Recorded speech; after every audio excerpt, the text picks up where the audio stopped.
Hello, everyone. Hope your week's going well. Week 13. Week 13. We only got 2 more weeks left this week and next week.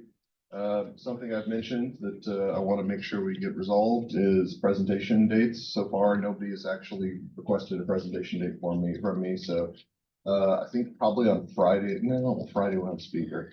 I need to do something. I need to set something up so we can sign up for presentation date. So I'll probably send out a Google folder and just have like everybody sign up for the dates, first come, first served. Please make a note of that.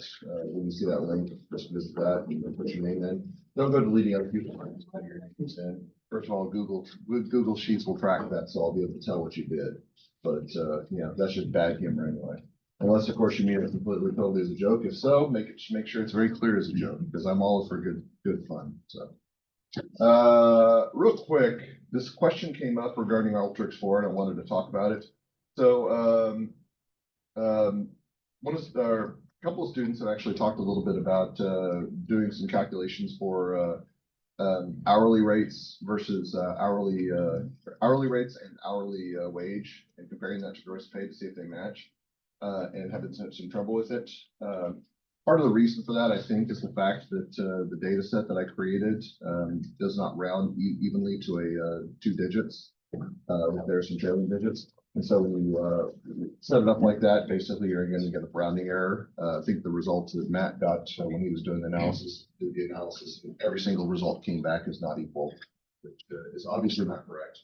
So I thought a little bit about this and just explain some conceptual ways you approach this. I think there's multiple ways to actually approach this particular problem. This is the way that I decided to approach it.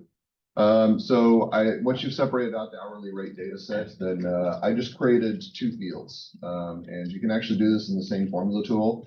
One with the gross pay field where I just added 1, and another one where I subtracted 1, called them HRGP high and HRGP low.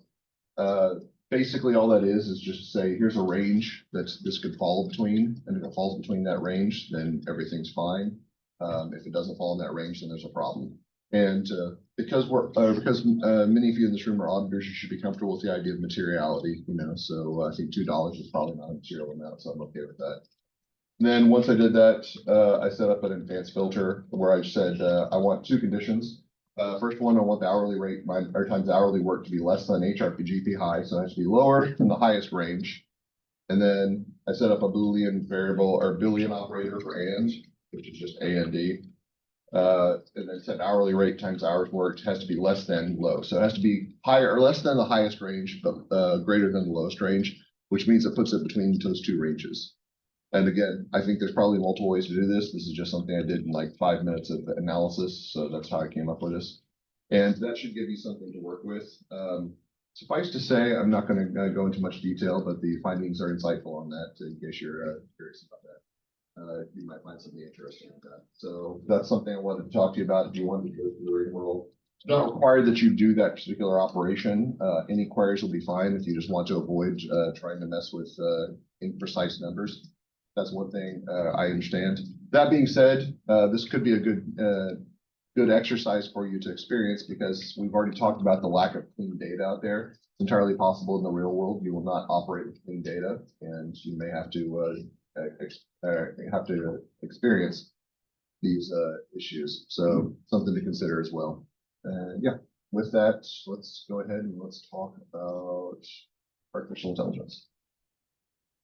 So I think that this topic is, first of all, this topic's insightful to me. It's very interesting to me. That being said, I think that there's a lot more that we could talk about with respect to this area. I decided to keep this isolated to basically 2 topic areas. I want to talk a little bit about how we approach AI models and how we can utilize AI models, and then talk a little bit about how the ESG effects operate. So we're going to talk about ESG next week. But this week, and what I'm hoping is our speaker on Friday. I've not had any contact communications. It's something I've set up with Dr. Caden. But I'm hoping our speaker on Friday will tell us a little bit about the impact of cybersecurity and AI on the accounting profession. And we'll have a little bit more detail in that regard. I do know that when you go off and you do your job, especially if you go into public accounting, which many of you will, that you will probably be trained on AI tools to a much greater degree than we will train you here. we're going to get better at this, but it's already one of those things that is just kind of hard. The momentum's hard to avoid. I would say that many of you in this room probably have a lot more capability in this regard than I do. And I've made the joke that everybody's looking at me in the school or in the business and economics department saying, you know about this stuff, Michael, train us. I'm like, I don't know about this stuff at all. I'm a 52-year-old man. AI, in my opinion, is science fiction. And so that being said, there's a lot of really cool stuff out there. This is scratching the surface. I do think that there's a lot of information that you can make it readily accessible. The way that I prepared for this, one of the things that I did is I read the book by Ethan Mollick, Co-Intelligence. And this article that I had you all read, that was just an introduction to kind of those concepts. There's a lot more to it than that. I hesitate to recommend it. I think I could recommend it now. I'm not sure I could recommend it a year from now because I'm not sure how relevant the information will be a year from now. Things will change pretty dynamically. But that being said, I do think that there's some things to be gained. And we're going to talk a little bit about some of the changes and the rapid pace of change and how this works. So the first thing I want to talk about is I want to talk a little bit about AI models and what what the structure of AI represents. And you've heard a lot of different terms. There's a lot of different terminology that's used. We've heard the term AI. You've probably heard the term machine learning. You may have even heard the term deep learning used in non-professional vernacular. I remember I was watching something online, I think maybe on YouTube, and a commercial came up on YouTube and it talked about Dell using deep learning tools to map the ocean floor. And I was saying, oh, deep learning, I've heard that term before. And so I was really, really proud of myself. And it never goes away. It never goes away. You think that you stop being proud of learning things when you're a kid, but no, you can be my age and still be proud of learning things.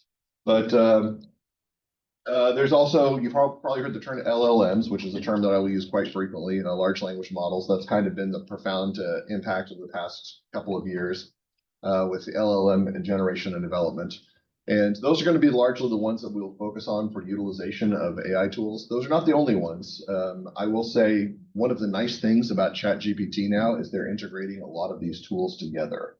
We've seen ChatGPT as a platform unto itself, but it also integrates other platforms, which are also considered to be GPT tools, but they're not LLMs, strictly speaking. But yeah, we're going to talk a little bit about that and define those. I don't expect you to be experts by the time this is done. If that were the case, that would mean I'm an expert, and I'd be really happy with that. But we're not going for a level of expertise. We're going for a level of just basic understanding here. So let's talk about the first article and make sure that we have an understanding of the way that things are set up right now, the way that we think about things. So according to the first article, how are the terms artificial intelligence, machine learning, and deep learning defined, and what is the relationship between these concepts? I guess I should scroll down. Got mine open, but so I'm going to mix things up. I'm going to start at the end and go up in the backwards. So we'll start with Sydney. How would your group define these terms? Artificial programs,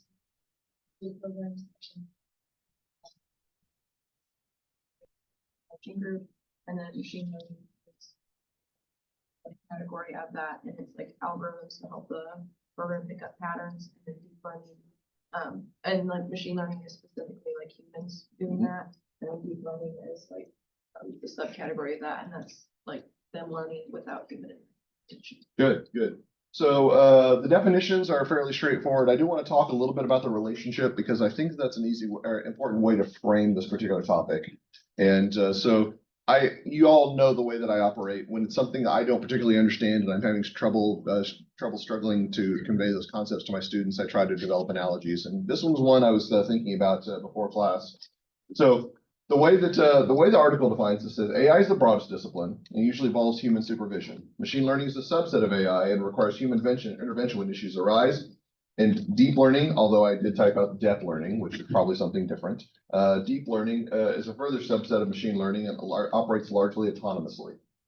So what did that sound like? What does that sound like to you? And what did it sound like to me? And I was trying to think about how do we separate the difference? Obviously, deep learning is still a form of AI, but it operates autonomously. It does not necessarily require human supervision, whereas machine learning doesn't require direct human supervision, but only human supervision where issues arise. And so I started thinking about that. I said, this is kind of the stages of life. This is the stages of life. Like we're seeing AI emulate the stages of life. Because think about it, when you're a child, when you're very, very young, you require constant supervision, unless you were exceptional, unless you were an exceptional baby. You're just kind of like, I'm gonna change my own diaper. You know, if that was the case, then kudos to you. I don't think anybody in the room will operate like that. But yeah, you need to have constant supervision. Then as you learned, as you gained basic knowledge, then you only required periodic supervision, and that lessened over time. Now I think we're kind of in the deep learning stage. We all can critically think for ourselves, make perform problem-solving tasks, use judgment.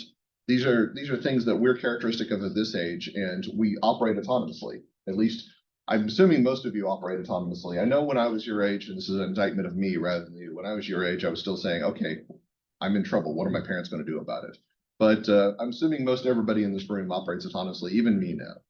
And so this is our largely amount of learning or amount of capability of learning. And we kind of think about this, we think about this physiologically, and I don't want to get too much into human physiology, but if we think about this from a physiological perspective, when we're very, very young, when we're just out of the womb, our brains are not nearly well formed. We can't operate and can think about very complex concepts. We're basically at that point learning how to stand upright and how to consume nutrients. That's about it. That's it. And we do a lot of sleeping. Although I do a lot of sleeping nowadays, so not much has changed. So yeah. And then when we get much older, once the brain's pathways have developed, then that's kind of the idea where we can operate somewhat on our own, but we still require supervision. Fully developed pathways, which occurs somewhere in the late teens, early 20s. That's basically where you say, okay, you can do your own thing now. You can make your own judgments and your conclusions. And that actually leads to some interesting parallels between how we're going to think about AI a little bit later on. But that was my analogy.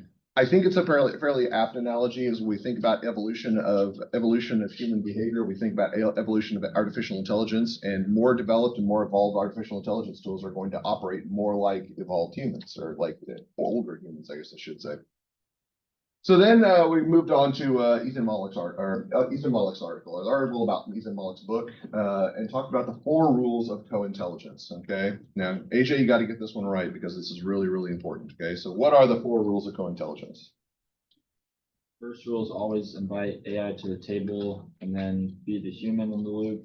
The third rule is treat AI like a person, but tell it what kind of person it is, and then always assume that the AI is the worst AI you'll ever use. Yeah. And we're going to get into a little bit more detail on each of these here in just a second. That was part of the questions I had you ask. But I think these are rules that the reason I like these rules so much is that they are not intuitive. A lot of the things that we've talked about in this course, a lot of the things that I've mentioned over the course of this semester, I said, well, that's intuitive. You guys could have came up with this on your own, which is like, well, why are you teaching this, Dr. Barnes? And I say that's a good question. I don't know. But these are not intuitive. These are not necessarily as straightforward as you might think.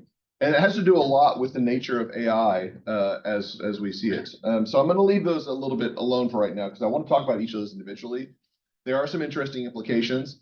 Relate a little bit to the nature and the evolution of AI and kind of the nature of the tools themselves, the different types of tools. But to start out, first article talks about the types of models in AI. So let's go ahead and look at this. And the one thing about using free content is sometimes you can never tell what you're going to get up. This one, I really like this article a lot, but their pop-ups were just killing me, and my computer did not operate really well.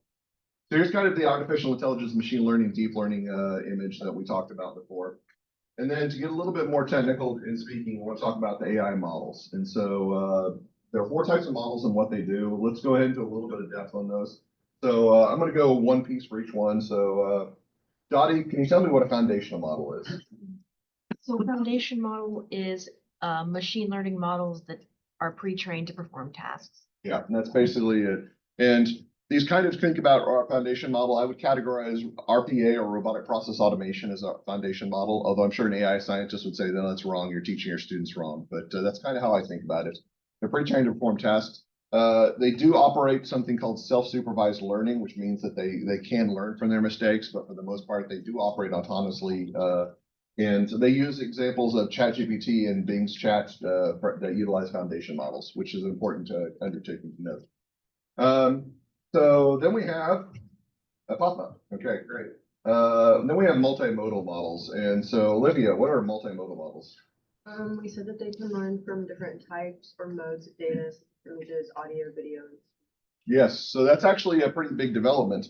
And the fact that we don't need structured data for AI tools to operate. They can actually operate on different mediums, which is both really, really cool and also really, really scary to think about. But yeah, we've seen that before. There's some AI videos out there that talk about how AI has learned from not only learn from these tools, but also develop their own versions of these tools. I think one of my favorite ones is, no surprise, it's going to be last week, tonight's episode, Artificial Intelligence, where they had a rap video about Eminem rapping about cats, which that was really worthwhile. That's really worthwhile. And so, yeah, what did you learn in AI yesterday? I learned Eminem, that AI made an Eminem rap about cats. That's what you learned. So yeah, they can actually operate on non-structured data or unstructured data. All right, then we've got the one that's fairly common to note. John, what is a LLM? Large language models to understand and generate text and use deep learning methods and natural language processing to converse. Yes.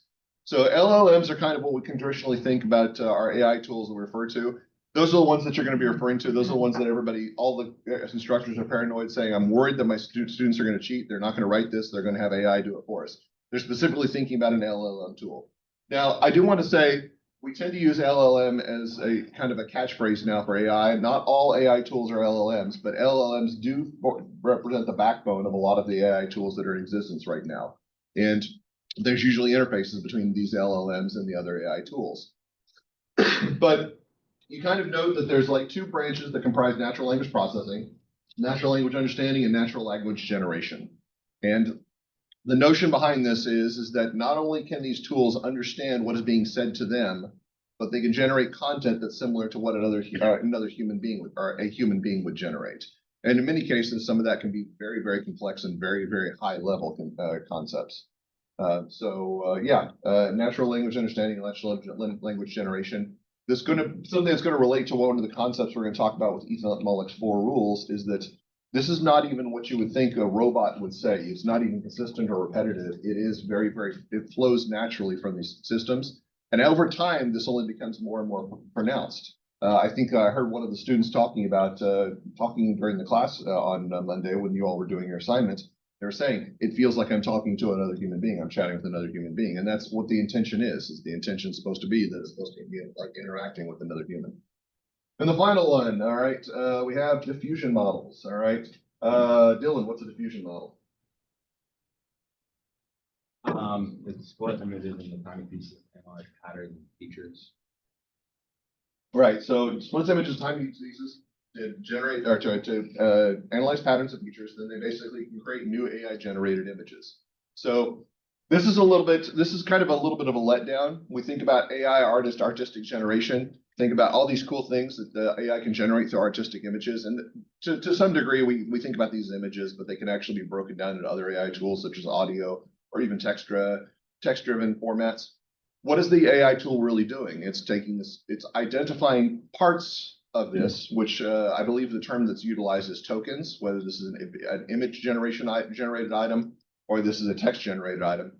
These tokens are used and they're basically assigned probabilities. And whenever a particular question or a particular query for request for information, whether it be for image, for text, whether it be for audio, it assigns a weight to that particular token and then assigns that in part of it.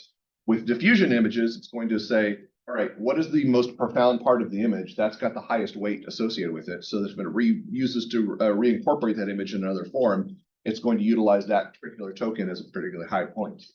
Now, the reason I mention this is something that's come up a lot with our AI art is a lot of artists are really, really uncomfortable with the idea of AI training on their artwork because AI is effectively replicating it.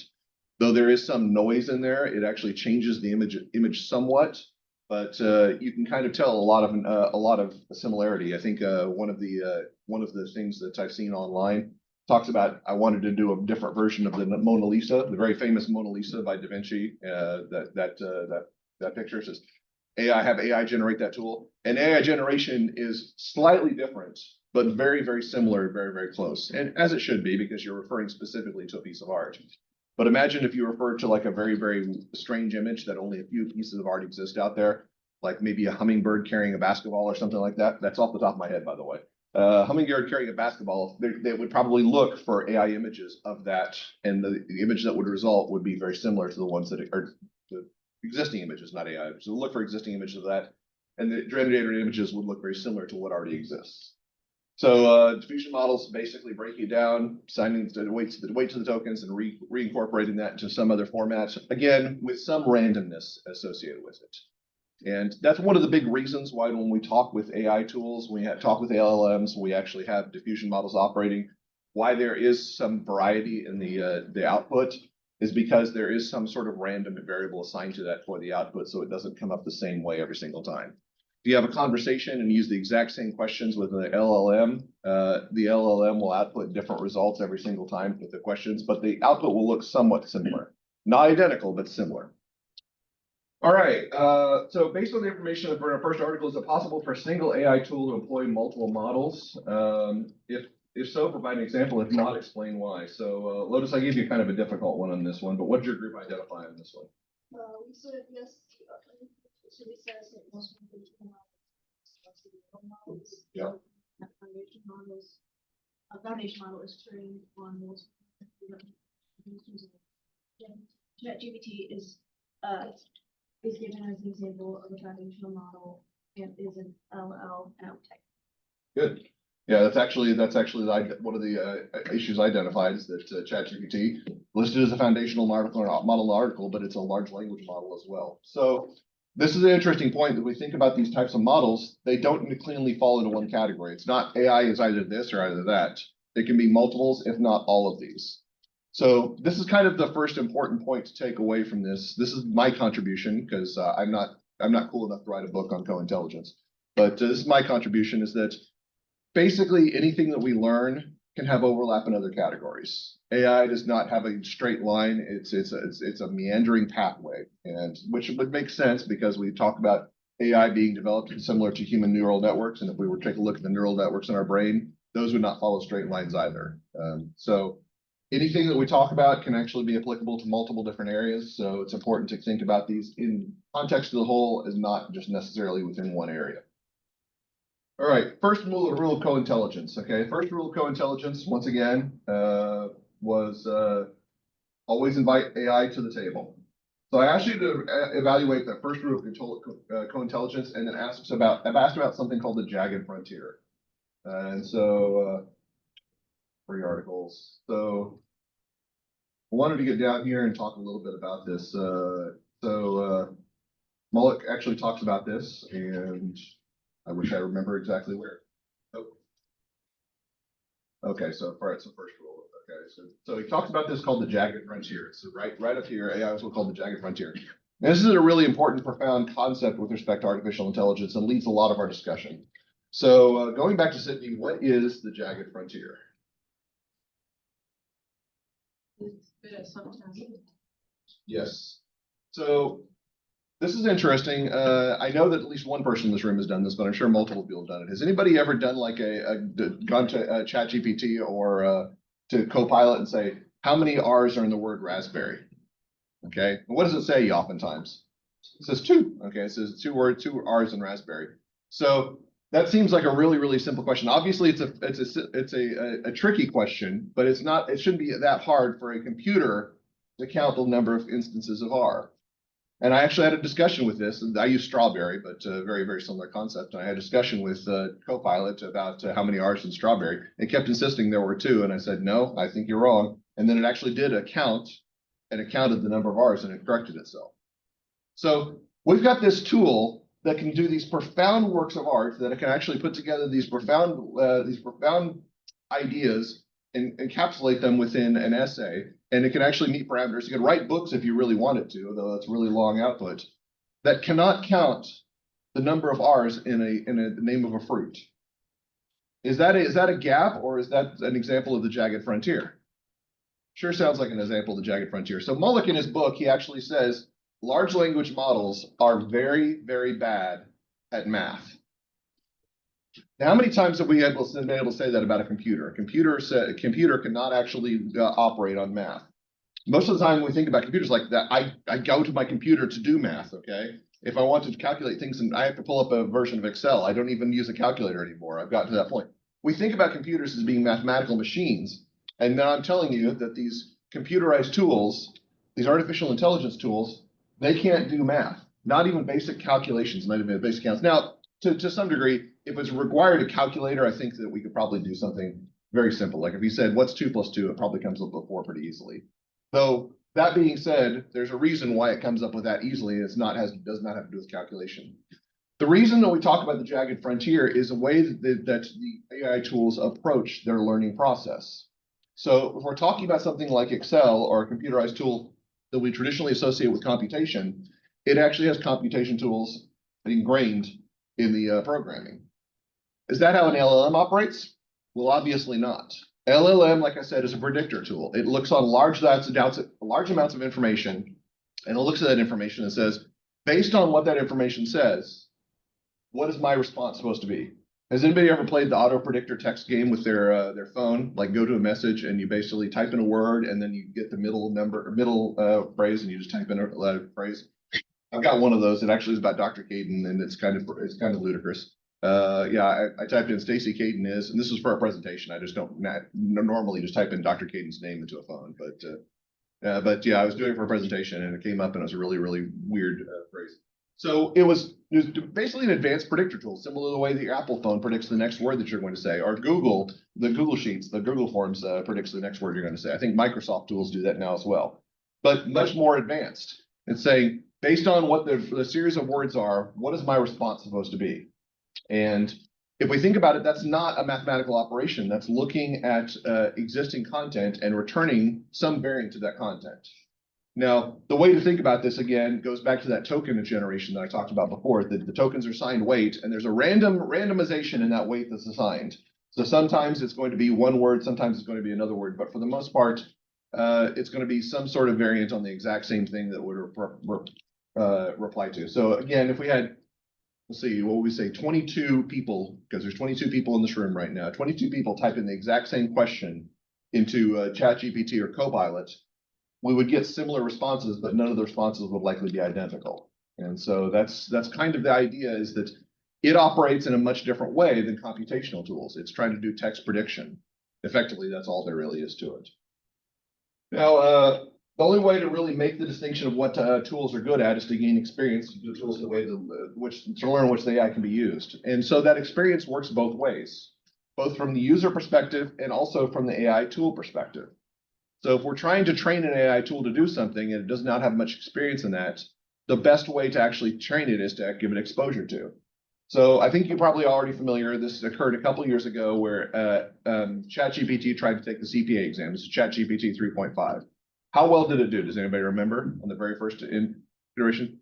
Scored in the 30s, okay? Scored in the 30s, which you have to really struggle in order to score in the 30s if you do that. I would assume everybody in this room would have to struggle. If we went to the real world out there and said, okay, you're going to sit for the CPA exam, then we'd probably see a lot of 30 scores there too. But it was effectively no more than just random guessing. That's basically where they were at. And so ChatGPT 4.0 a year later took the, say, CPA exam and actually had some prompts associated with it and said, here's how you should think about the questions. Here's what a correct answer to this question is. Here's the logic behind the answer. Here's how you should approach this when answering the question. And 4.0 was trained on a much larger data scale than ChatGPT 3.5. Does anybody know how that one went? It passed with flying colors. It was in the 90s on all 4 parts, okay? Which I think I've heard the comments that some people are going to actually have the AI tools now for when they sit there for the CPA exam.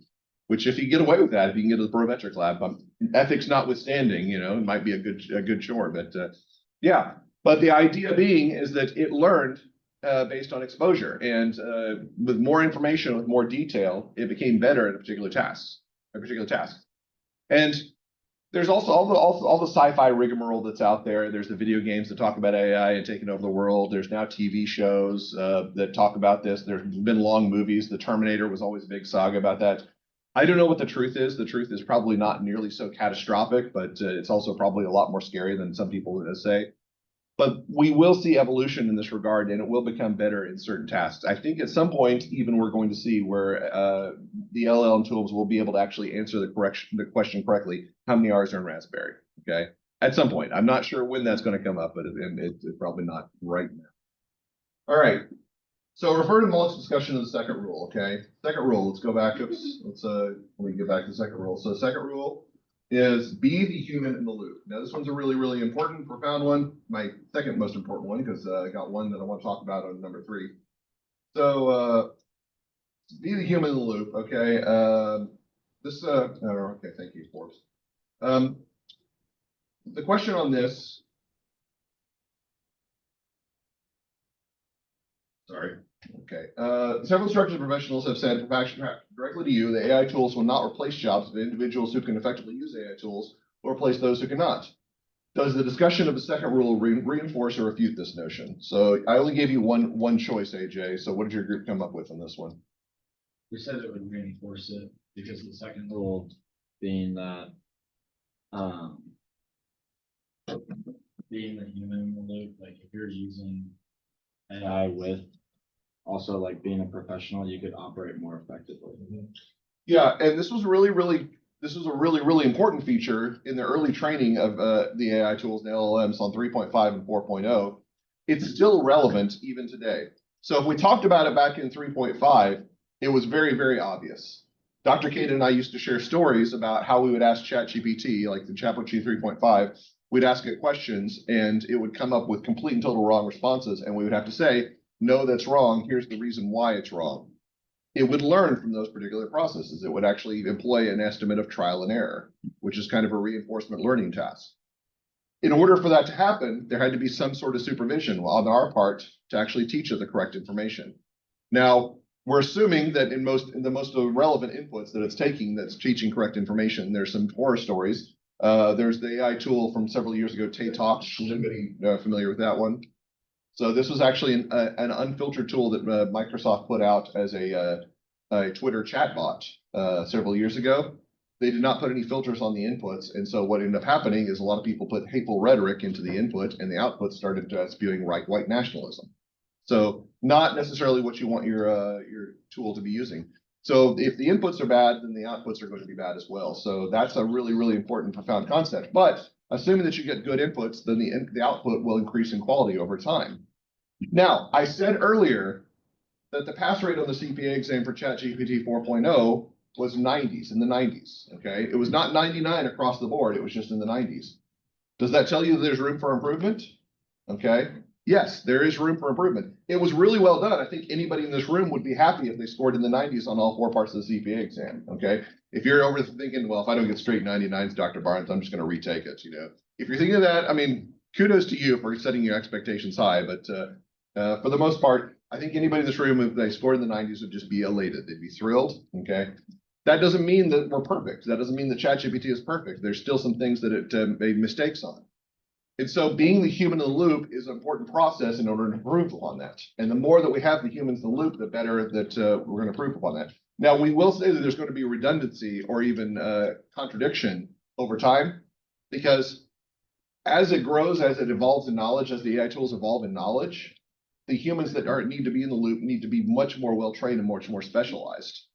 So if we're talking about somebody who's at the middle level, these are the people who are not going to be able to contribute to ChatGPT or to Copilot or to any of these AI tools' evolution. You need to be in a position to where you can actively contribute to the evolution of these and the learning. So that was what the statement was saying, is that AI tools not replace jobs. The individuals who can effectively use AI tools will replace those who cannot. So to be the human in the loop, you have to be still be knowledgeable in your area. You have to be strong and be able to think critically and to answer questions effectively. If you can't do that, then it's a possibility that this could replace your job, which is really scary, okay? It's really scary, but I don't think that it's going to be as critical for people in this room as it would be critical people in other fields, in other areas. I will have a caveat about that when you all start studying for their CPA exam, though. A word of caution, a word of warning. So we'll get to that a little bit later on. I don't want to panic you right now, but when we start thinking about the CPA exam around the summer, then we'll start talking a little bit more about why AI is really, really important in that regard as well. All right. So I went to the 4th rule next, okay? And so 4th rule of co-intelligence. So 4th rule of co-intelligence says that treat all assume this is the worst AI you'll ever use. So given this rule, why is it necessary to train people on AI tools at all? We've talked a little bit about this already, but I want to go in a little bit more depth on this. So Dottie, we're currently using the worst version of Copilot. We're currently using the worst version of ChatGPT that we will ever use. All right. At some point, we won't have to worry about prompts. We won't have to worry about prompt engineering. We can just tell it what it wants, and then it will give us the output that we desire because it will know and based on our expectations, maybe even individualized. So why am I wasting your time in this class period telling you how to learn how to use AI tools? AI it's only gonna get better, it's only gonna get more common. It's gonna be ingrained in probably a lot of companies. So knowing how to use it and how to understand the outputs is gonna be important for a lot of people. Right. And like we said before, you all are going to be training the inputs to some degree. So it's important to understand that even though the future tools are going to be much better than the current tools that we have, we need people who can actually provide valuable input and valuable insight and resources for those future tools as well. So the fourth tool, the fourth rule, even though it sounds like, okay, there's no point in learning about what's going on right now because in the future everything's solved. It's probably not quite that satisfactory. We're probably not going to ever get past the point we need some prompt engineering or some ability to create good identified input and feedback. But it will get better. It will get easier to operate over time, which is probably good because people like me who have a bar to intelligence because I'm gotten older, I'm going to need that simplified process. Right now, it's a challenge. It's something to learn. All right. So the third one I notably skipped, and the interesting thing is not because I don't think the third one is important. I think the third rule is actually the most important. Okay, the third rule for context was treat artificial intelligence like a person, but tell it what kind of person it is. And the way that I wanted to reinforce this one was something a little bit more fun. This is something a little bit less traditional for our class exercises, is that I had you all create assignments. All right, I had you all create group assignments in the class. And I did some specific notes for that. I said, okay, be sure to employ the Moloch's rules of co-intelligence, particularly the third one in your development assignments. So if you're creating a group assignment for class of graduate students, who are you? Well, you're like me. You're like Dr. Otero, Dr. Deers, Dr. Caden. You need to be able to specify this is your role, this is your identity, this is your role to whatever the tool is, and be able to provide meaningful feedback based on that. And so this is interesting. I mentioned during class, there's a lot of different ways to approach this. You could have just sat down and said, okay, create a graduate course assignment. It's for a group of graduate accounting students and been done with it. And you would have gotten a very, very mediocre response. We would have got a mediocre output. What I was hoping for in this particular spot is that you took some time to think about what are the boundaries of these AI tools. And the answer is there are not a lot of them, okay? This is basically contingent on how much development you want to put into this. Now, this is supposed to be a group assignment within a 1-hour class session. I know some people, they get like 5-week projects that set up, and you had to critique AI. One of the neat things about the AI tools, especially the LLMs, is that not only can you critique AI, but you can have it do its own self-critiques. It does have enough judgment capability that it can identify what are the good things or bad things. This is still very preliminary. I will note that when I've done some critiques on AI tools, it does follow some common themes, and it has very, very predictive responses. But the fact that it's able to do any self-criticism at all shows a level of thinking that's beyond just rote generation of information.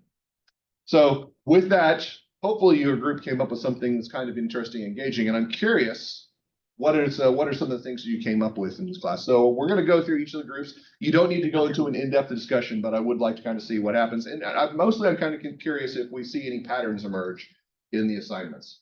So I believe I left off with Dottie. So Olivia, you're going to be up first. Give me a summary of what your group project that your group came up with. We went through a few different projects to get there. But the one that we ended on was that they're going to form groups of 3 to 4 students. They have an hour. Each group is assigned a different AI model, foundation model, multimodal, LLM, diffusion. And then they'll use a handout provided by the professor to understand the model's basics. And then they'll form some accounting scenarios where you could use your model that you're researching. And then they'll do a implementation of bringing the model to life. And then they'll consider what specific accounting tasks the model could improve, automate or make more accurate, what are the ethical or practical concerns, like share with class and Okay, I like the ethical and practical concerns. Yeah, that kind of seems like it seems very similar to what we did, what we do on a fairly weekly basis. I think there are some additions in there that I probably don't emphasize as much in this class, but overall, very good, well-rounded one. So yeah, either I said what you prompted the AI tool says make an assignment like Dr. Barnes would make in class, and that came up with something like that. But overall, I think that was fine. So that's a good one. John, what'd your group come up with? Ours is pretty similar. Breaking the groups of like 3 to 4, and we're going to research AI technologies used in accounting and reflect on their ethical implications. Focus on the key areas of AI in accounting, ethical considerations, and AI as a team member. And then they also have a presentation we'll put together and then present. Okay. So very heavy focus on ethics. Okay, and which I think is really, really important. How many discussions have you actually had on ethics in your classes for AI ethics in your classes? I got to assume by now that every single one of your professors has probably just talked about this, and you're just like, okay, we know we've done this already. Quit harping on it. We're going to talk about it very, very briefly. Why is it so critical from an instructor perspective? Why do the instructors still harp on this concept, even though you presumably have had other instructors who have said this already? So if I say don't use AI tools to write an assignment and use an AI tool for an assignment, obviously that's a violation of the rules. Is that an ethical breach? The question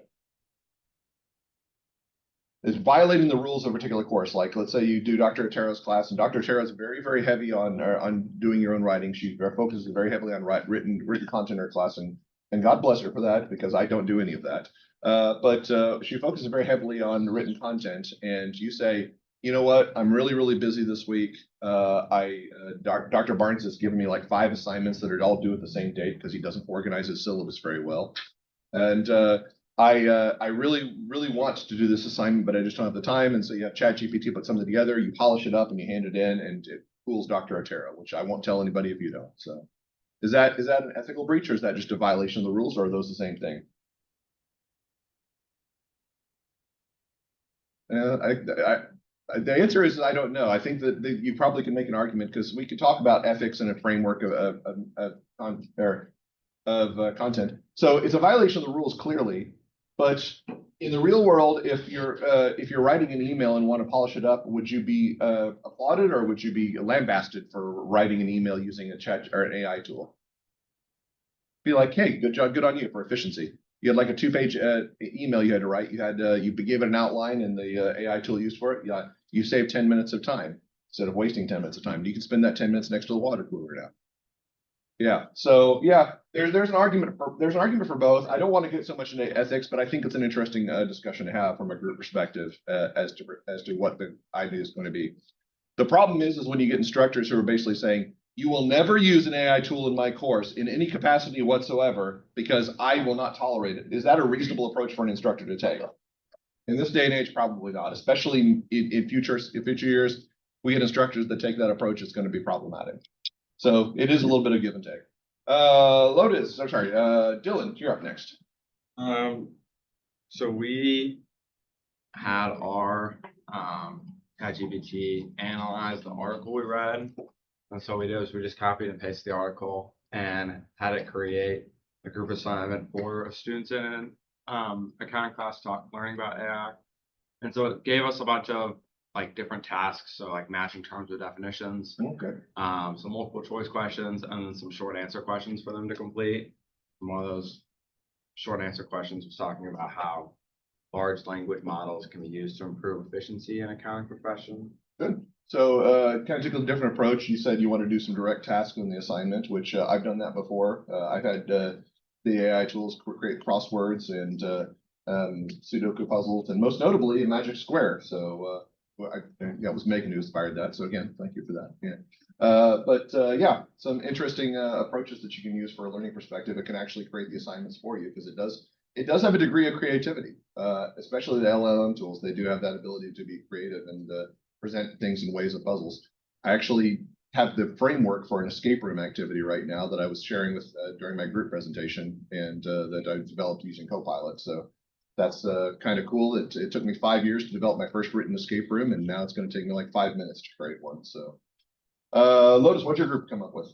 So we kind of took a different approach because we all kind of wanted to play around with it. So each of us put different inputs into ChatGPT and kind of analyzed the difference of what came out and down to like the information that we each differently fed